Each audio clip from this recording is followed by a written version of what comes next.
Disclaimer. So this meeting is being recorded, and at this meeting, the department will provide information about the project's delivery goals, anticipated scope, anticipated procurement process, and potential risks. Participants will be encouraged to ask questions during this meeting. However, any information provided by the department shall be considered as informational only and is subject to change. Next slide, please.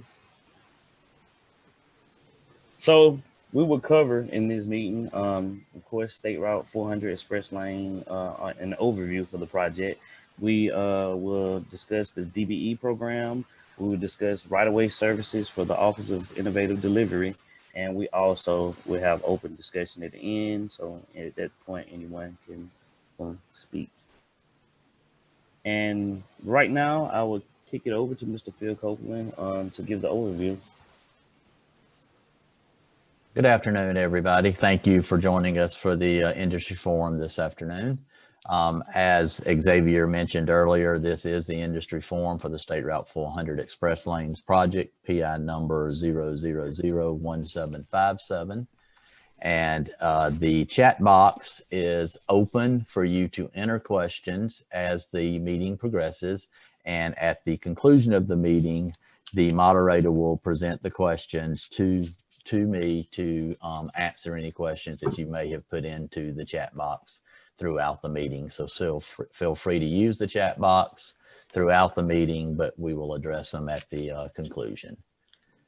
So the State Route 400 Express Lanes project is one of the projects that is part of the Office of Innovative Delivery's MMIP program.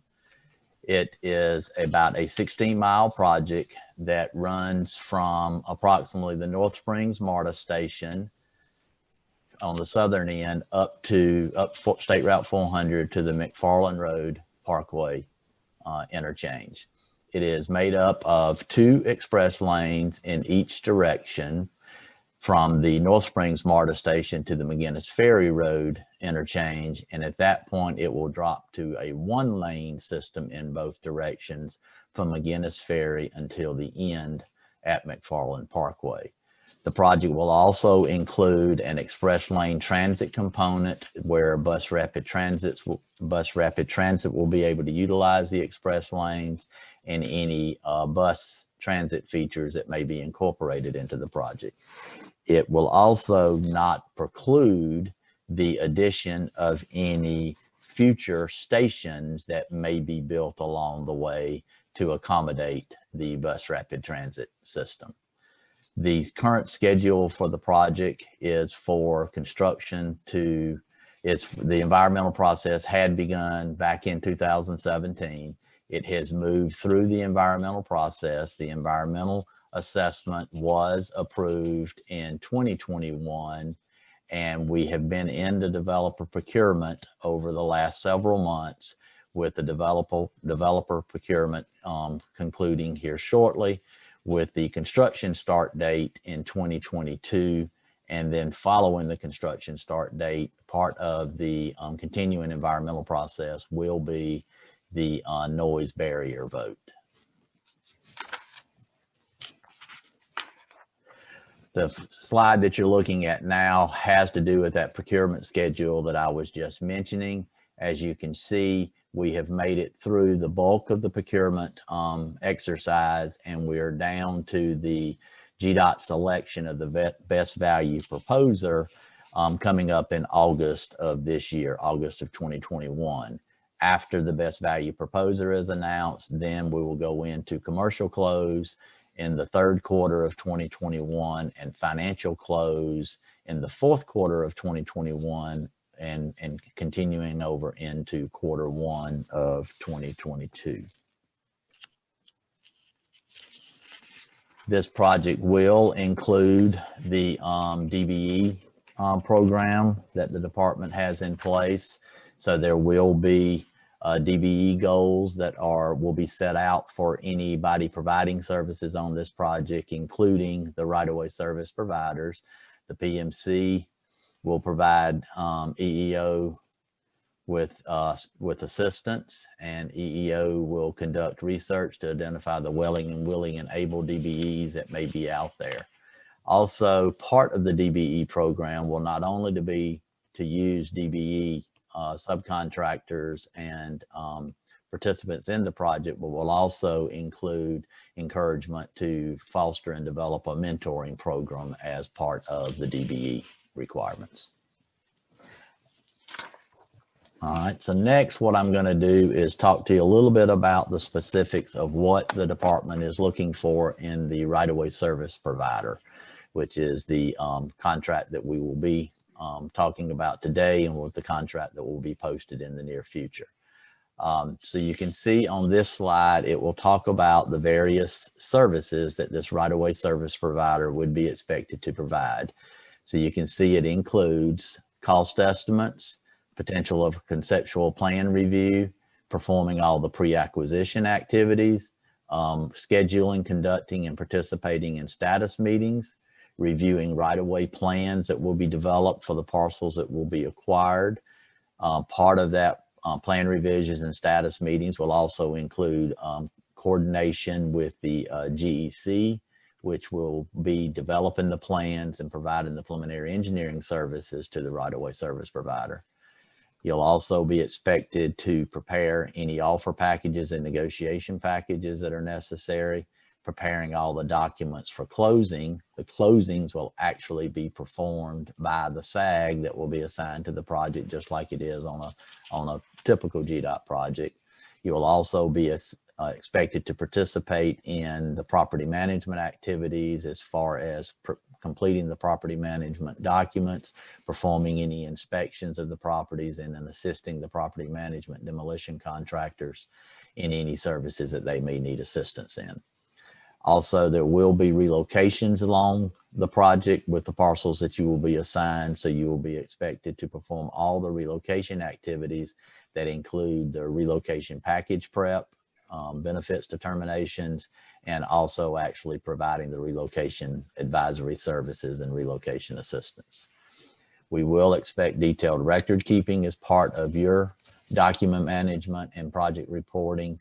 And this project will also use the eBuilder software to assist us with managing the project, with managing your workload, reporting out, and sharing of documents. So there will be an expectation of eBuilder understanding and utilization.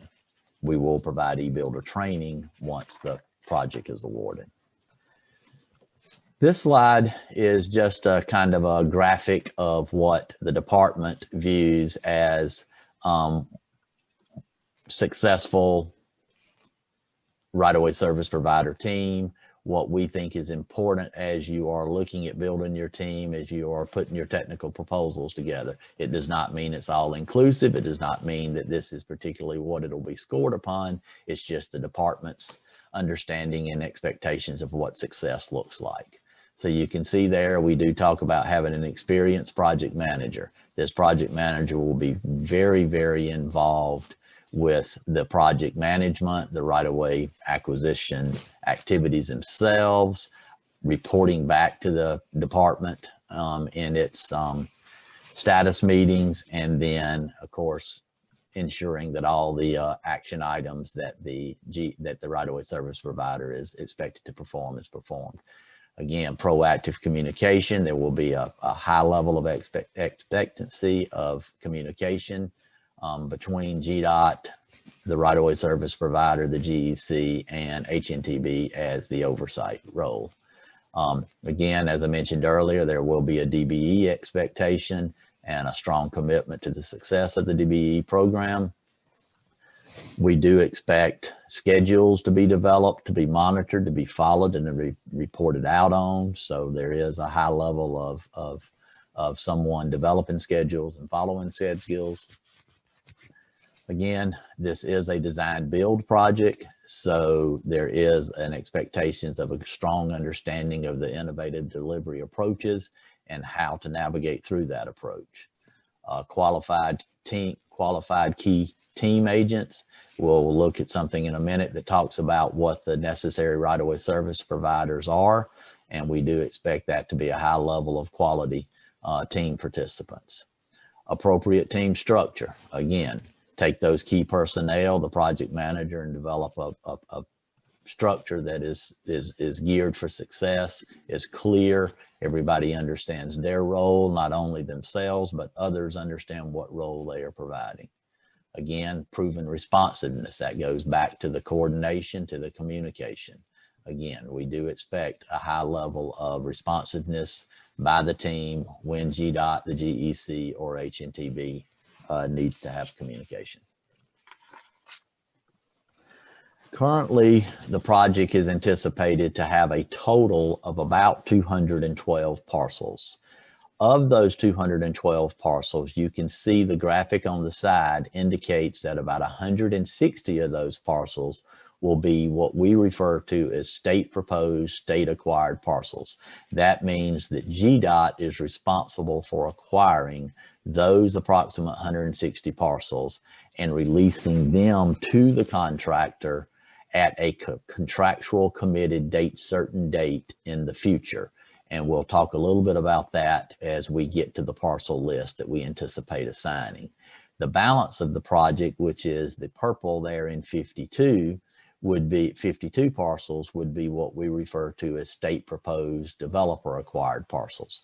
Those are the parcels that will be the responsibility of the developer to buy post-let on their schedule. So you, as the right-of-way service provider on this contract, would not have any obligation for those 52 parcels.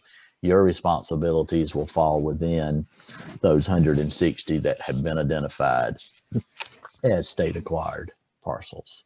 We currently, through 2 previous right-of-way service contracts that we have awarded, we have been able to already acquire 45 of those 160 parcels for about 21% of the overall 212 parcels. And we currently have another parcel in the previously assigned parcels that's pending closing.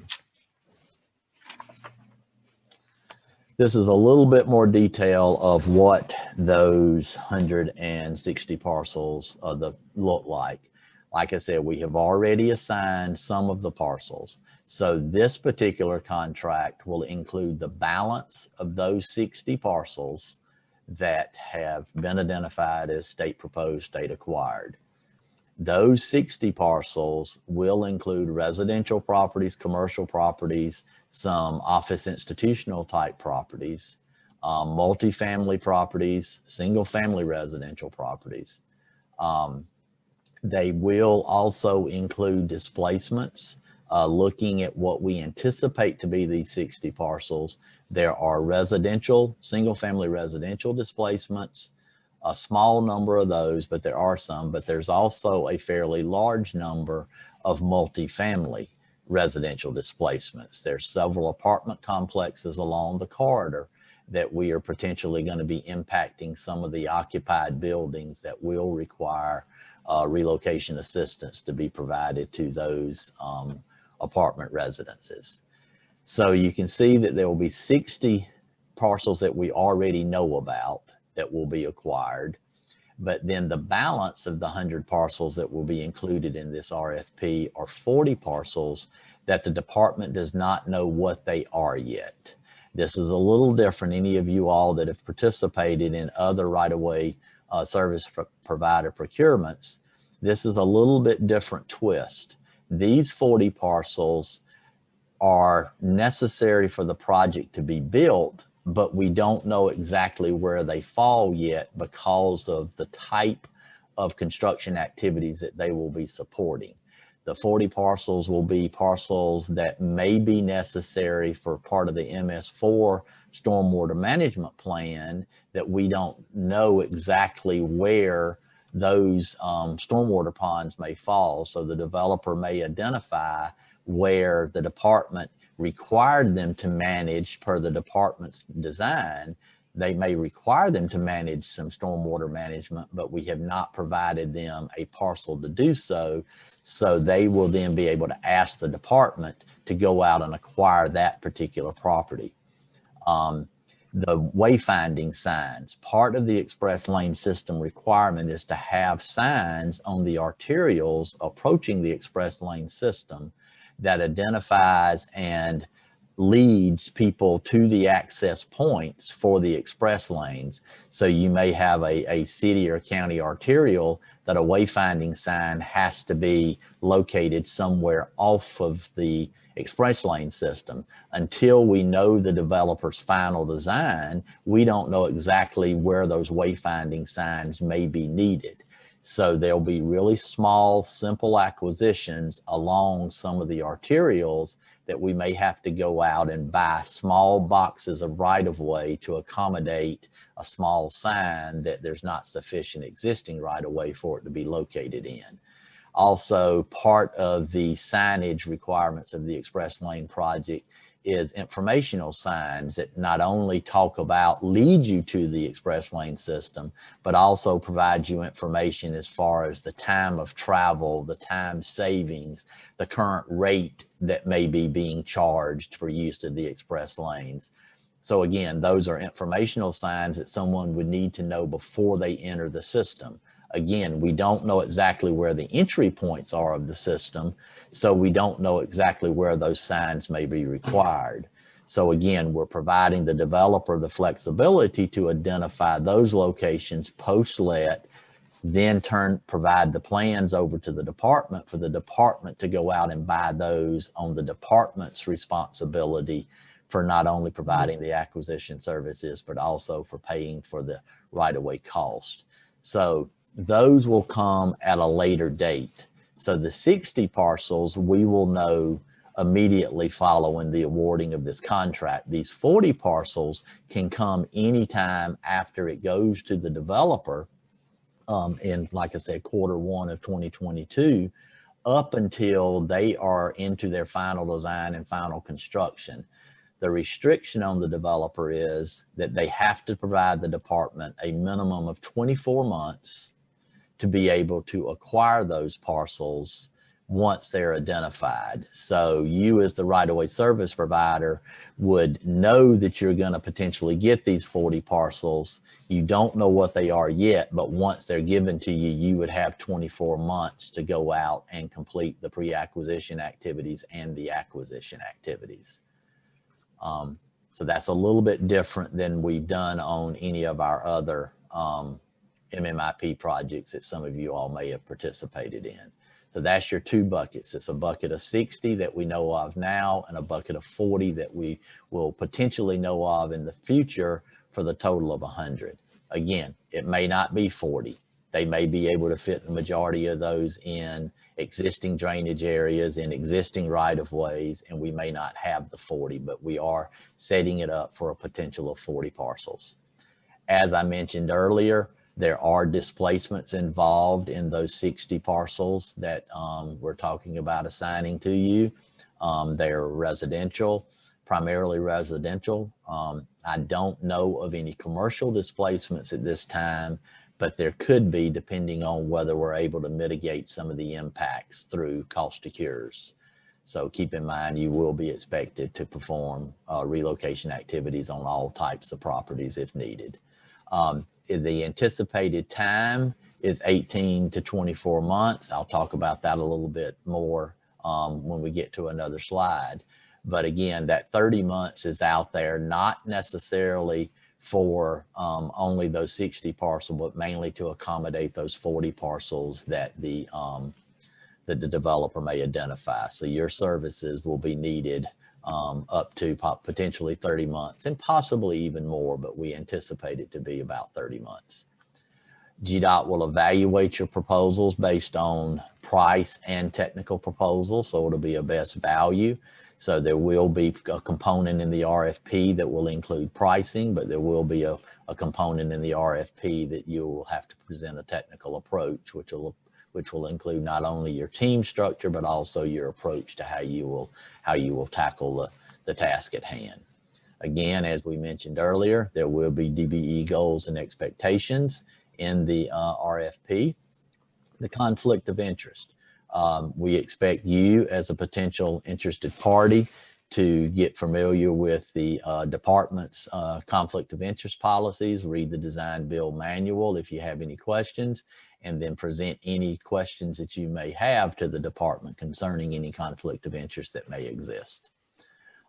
Each project is awarded as a separate contract. So this is a project specific for State Route 400 for these specific parcels along the State Route 400 corridor. As you get ready, if you do choose to put together a proposal, there is information available at the PHOH website that the link is included in this presentation and will be part of what will be available online. We would encourage you to look at the POH displays to see what parcels we're talking about, what level of impact was known at the time of PHOH. Keep in mind those level of impacts are not limited to what was shown at PHOH. They may have increased or they may have potentially even decreased. Some parcels did not exist at PHOH that do exist now. So as you look through the PHOH displays, there is a chance that you may see a parcel number listed on a subsequent slide that you won't be able to find on the PHOH display because that parcel was not known at the time of the PHOH. All right. The list that you're looking at here, this is the list of those 60 parcels that we know of today. It is actually not does not total up to 60. It totals up to about 55 to 56 parcels. The reason we've got 60 because as we perform title searches or as we further develop things, some of these parcels could split because of subdividing through a sale or something like that. So we want to make sure that we had a little bit of capacity to add a parcel if necessary due to some type of property boundary change from the time we set up the costing plans. So if you look at the top left of this slide, you will see a parcel number, which again, you should be able to find the majority of these on the PHOH display, but there may be some that you can't find. You'll see a parcel number, a parcel availability date. That is that date certain that I mentioned earlier that we have, that the department has committed in the construction contract. The department has committed a date certain that they will make that parcel available to the contractor. So you will see there's 3 parcels, that 594B, 630, and 631, that have a very tight date certain date.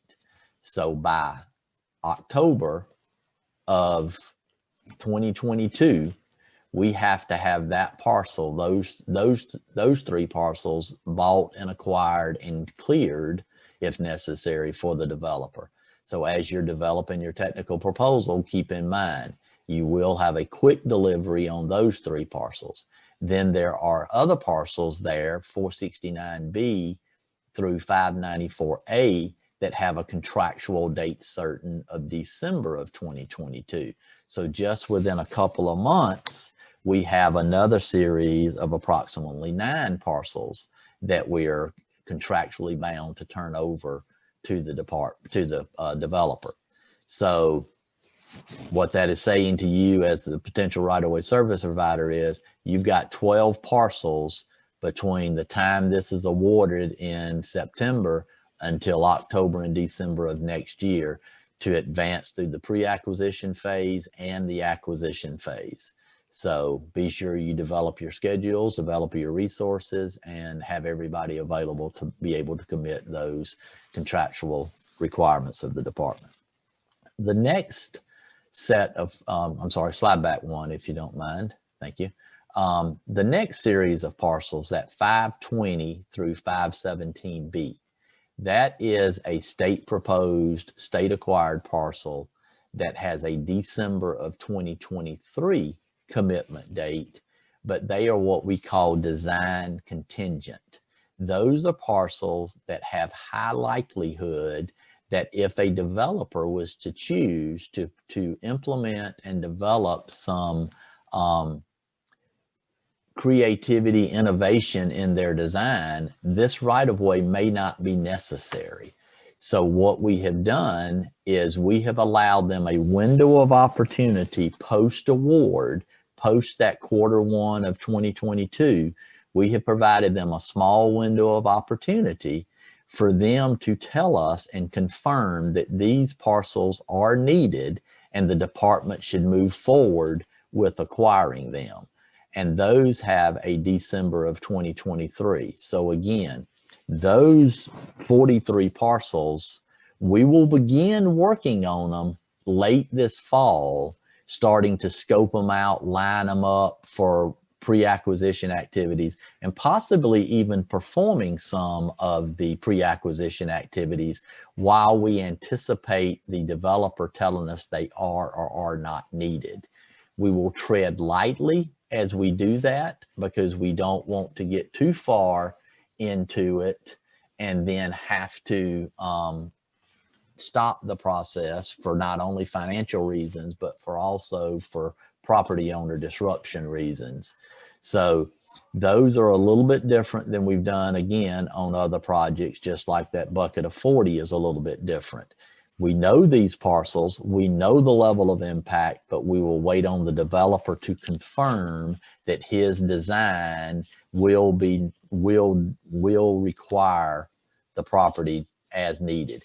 They will not be afforded the opportunity to change the requirement. In other words, if we have a specific right-of-way and easement needed on, say, parcel 520, they don't get to revise what we need from 520. They just simply say, is 520 needed or not needed? So it won't be a fluid right-of-way footprint, but it will be kind of a fluid parcel as to whether that parcel is or is not needed. All right, next slide. So these, as I mentioned earlier, these are pretty much the disciplines that right-of-way disciplines that you would need to have to be able to deliver the required services for this project as we outlined in that previous slide as far as what services you would be expected to perform. Again, it's not to say you only need one of these. It's up to you in your technical proposal to identify the number of resources in each one of these categories that you feel that it's necessary to fulfill the contractual obligations, to perform the services, and not only perform them, but perform them within the time frames that were laid out in that previous date availability schedule. So again, you can see this is pretty much most of the right-of-way services that are needed on any project to perform not only the pre-acquisition, but also the acquisition activities. You will notice that you are expected to not only prepare the relocation services, you are also expected to prepare the relocation benefits packages for submittal to the department for them to approve the establishment of the benefits. The schedule for the right-of-way service provider contract, as you can see, we've already issued the public notice announcement. That's why you're here today. The industry forum that we're holding today, and then sometime by June the 23rd, the department will issue the RFP. The proposals will be due approximately 30 plus days after that on July the 28th of 2021. And we anticipate doing the review and scoring of those proposals with the anticipated award of this contract coming in September of 2021. Next. So any questions that anybody has, please feel free to enter them into the chat box, and we will have someone on the team look at the question, read it, and try to answer it to the best of our ability. And we do have one question so far, Phil. All righty. That question is, Does the 24 months for acquisition services mean that the selected right-of-way team will be given all parcels within 6 months of NTP on the contract, since the contract is anticipated at 30 months? That is our desire, that it would fall within that time frame. Again, the window of opportunity will depend exactly on when we go to contract and financial close with the developer, because it is a set number of days that they have, and that clock won't start ticking until we award them the contract.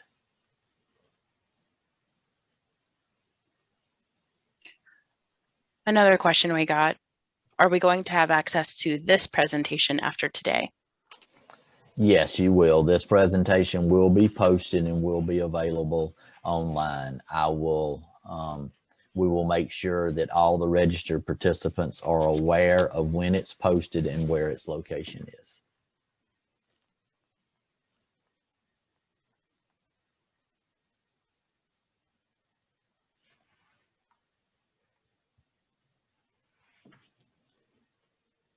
Any other questions?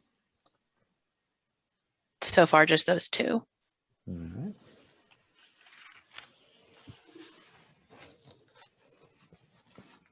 And again, as you all are considering additional questions, if we wait for them to get loaded into the chat box, if any, thank you very much for your time today, for joining us, and we look forward to any proposals that are submitted, and look forward to doing business with whoever the apparent winner is. Phil, we just got another question. Okay. It says 45 have been acquired by GDOT. Is that subtracted from 160? Yes, that is part of that 160. There have been 100, there has been approximately 100 previously assigned, and of those 100 previously assigned, 45 have been acquired.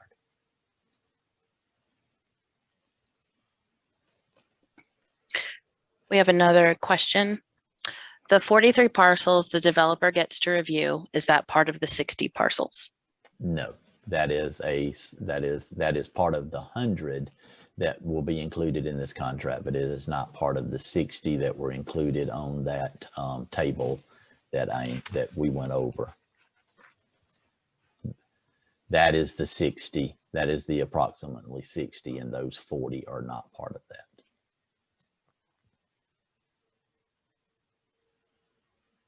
And they will not appear on the PHOH displays either, because we do not know of where they are yet.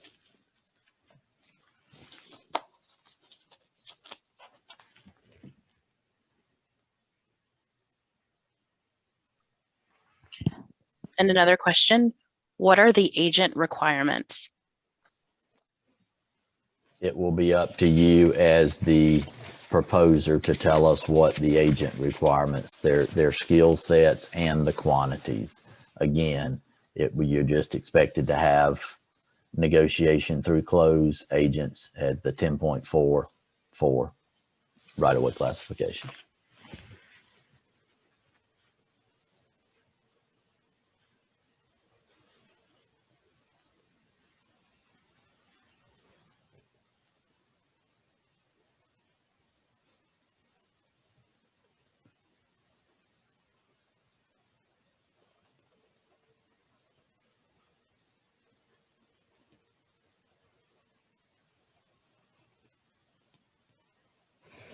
All right.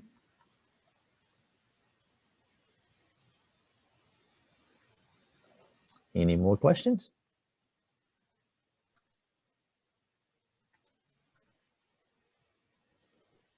All righty. If not, again, thank you all very, very much for your time and your interest in this opportunity, and we will hope to talk to you soon.